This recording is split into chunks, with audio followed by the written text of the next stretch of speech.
वज़ीर आज़म नरेंद्र मोदी की क़यादत में 24 जून को जम्मू व कश्मीर की मेन स्ट्रीम जमातों का कुल जमाती इजलास नई दिल्ली में मुनक़्क़द होने जा रहा है। मरकज़ी सरकार ने ये इजलास जम्मू व कश्मीर में जमहूरी अमल को फिर से बहाल करने की समत बुलाया है। हालांकि रवा हफ्ते की 24 तारीख को होने वाले कुल जमाती इजलास को लेकर ये भी क़यास आराइयाँ हो रही हैं कि मरकज़ की मोदी हुकूमत जम्मू व कश्मीर के हवाले से किसी बड़े फैसले की तैयारी में है। इजलास में शिरकत करने के लिए यहाँ की मेन स्ट्रीम जमातों को दावतनामे भेजे जाने के साथ ही गुज़श्ता कई दिनों से मीटिंगों और प्रेस कॉन्फ्रेंसों का सिलसिला जारी है। दीगर सियासी जमातों के साथ साथ PDP और नेशनल कॉन्फ्रेंस के रहनुमाओं की भी इलाहिदा मीटिंगें मुनक़्क़द हुईं, जिसमें दावतनामे भेजे गए सभी जमातों के अलावा peoples alliance for Gupkar declaration में शामिल जमातों ने भी इजलास में शिरकत करने की हामी भर ली।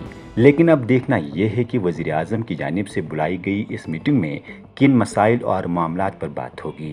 क्या गुफ्कार अलायंस से वाबस्ता जमातें दफ़ा 370 और 35 के बारे में लबकुशाई करेगी या फिर वो भी खामोशी के साथ आइंदा होने वाले इंतखाबात में शमूलियत की ख्वाहिश और नई हदबंदी के हवाले से अपनी आरा वज़ीर आज़म के सामने रखेगी। एक तो खारजी पहलू है, एक दाखिली है और कुछ बायलैटरल है इंडिया पाकिस्तान के हवाले से। जो खारजी पहलू हैं वो ये हैं कि अमेरिका और बीजिंग जो है और जो मुत्तहिदा अरब अमारात में जो सालसी हुई उसका एक पेशखिमा आप देख रहे हैं कि जो टॉक्स की बातें हो रही हैं। अब इसका क्या ब्लूप्रिंट होगा वो आगे हमको पता चलेगा। इसका दाखिली पहलू है वो ये है कि 2 साल पहले जो फैसला लिया गया उससे जो अहदाफ थे वो अहदाफ पूरे नहीं हुए, या पॉलिटिकल ऑल्टरनेटिव्स की जो कोशिश की गई वो भी आप देख रहे हैं कि वो कामयाब नहीं हुए। जिन पार्टीज़ को बनाए जिनको किंग्स पार्टी कहा जा रहा था, तो ये तो बिल्कुल एक्सपेक्टेड था, ये मुतवक्के चीज़ें थीं। PDP वही जमात है जो भाजपा के साथ मखलूत सरकार में शामिल रही है। पॉलिटिकल रेटरिक और पोस्चरिंग को अलग माना जाए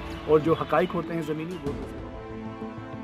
जिस तरह यहाँ की सियासी जमातों को दिल्ली बुलाया गया है, इससे ये बात साफ आया हो जाती है कि मरकज़ अब जम्मू व कश्मीर में जल्द जमहूरी हुकूमत कायम करने के हक़ में है और इसके लिए यहाँ की सियासी जमातों को भी अपना मौक़िफ़ रखना चाहिए।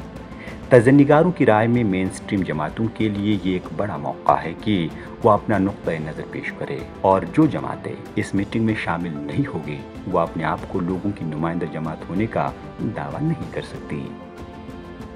शाही का निज़ाम चल रहा है, अगर डायरेक्टली यहाँ हुकूमत बन जाती है तो लोगों को एक आराम और आसाइश की ज़िंदगी मैसर होगी, क्योंकि उनकी रीच, आवाम की रीच सियासतदानों के साथ होती है, इसमें कोई दो राय नहीं है। इंतखाबात के हवाले से बात हो सकती है और भी जो अंदरूनी मसाइल हैं उन पे बात हो सकती है। जहाँ तक दफ़ा 370 और 35A का ताल्लुक़ है या किसी ख़ास बड़े का, मुझे नहीं लगता ऐसा कुछ होने वाला है। हाँ, मसाइल का हल हमेशा मिल बैठकर टेबल पे ही तय किया जाता है। वक्त की धारा के साथ सब कुछ बह जाता है। लोग स्मूथली डेवलपमेंट चाहते हैं, वो बेहतर ढंग से मसाइल का हल तलाश करना चाहते हैं, तो सियासतदानों के जहन में ये बात आ गई है। शायद ये भी एक वजह है कि अब सियासतदान धीरे धीरे अपना जो ट्यून है वो तब्दील कर रहे हैं। सियासी मुबसरीन का कहना है कि peoples alliance for Gupkar declaration, जो कि दफ़ा 370 और 35 की बहाली के हवाले से मर्ज़ वजूद में लाई गई है, इजलास में दफ़ा 370 की बहाली से मुतल्लिक अगर ये इत्तेहाद बात भी करे, लेकिन इजलास में इस मामले पर ज़्यादा ख़ास तवज्जो दिए जाने के कम ही इम्कानात नज़र आ रहे हैं, क्योंकि मामला अदालत उज़्मा में है। 370 तो इस तरह से, जिस तरह से प्रेसिडेंशियल ऑर्डर या पार्लियामेंट में जो हुआ भारतीय पार्लियामान में, उसका जब तक हिंदुस्तान की सियासत में एक तब्दीली ऐसी नहीं आएगी कि एक मुतबादिल हो और फिर वो जुडिशरी जो जहाँ तक अदालतें हैं वो एक तरह से इंडिपेंडेंट आज़ादाना तौर पे चीज़ों पर फैसले करें, तब तक मुझे नहीं लगता है कि उसकी बहाली के जो है रोशन इम्कानात हैं। सारी जमातें जो हैं ये वही जो है राग इलापेंगी कि ये मामला अदालत में है, हम इस पे डेमोक्रेटिकली और पुरअमन तरीके से हम सड़कों पर नहीं आएंगे, हम एहतजाज नहीं करेंगे और हम अदालत का ही इंतज़ार करेंगे। उनकी यही लाइन रहने वाली है। शाह साहब ऑन रिकॉर्ड उन्होंने पार्लियामान में बोला है कि रियासती हैसियत तो बहाल की जाएगी। इसमें मुझे नहीं लगता कि अगर नेशनल कॉन्फ्रेंस या PDP या PAGD का जो सारा अलायंस है, धड़ा है, अगर ये इसको क्रेडिट लेने की कोशिश करेंगे तो वो कहते हैं ना कि एक आप इंटेलिजेंस एक ऑफ अ कॉमन मैन, उसकी इंटेलिजेंस को इंसल्ट करने के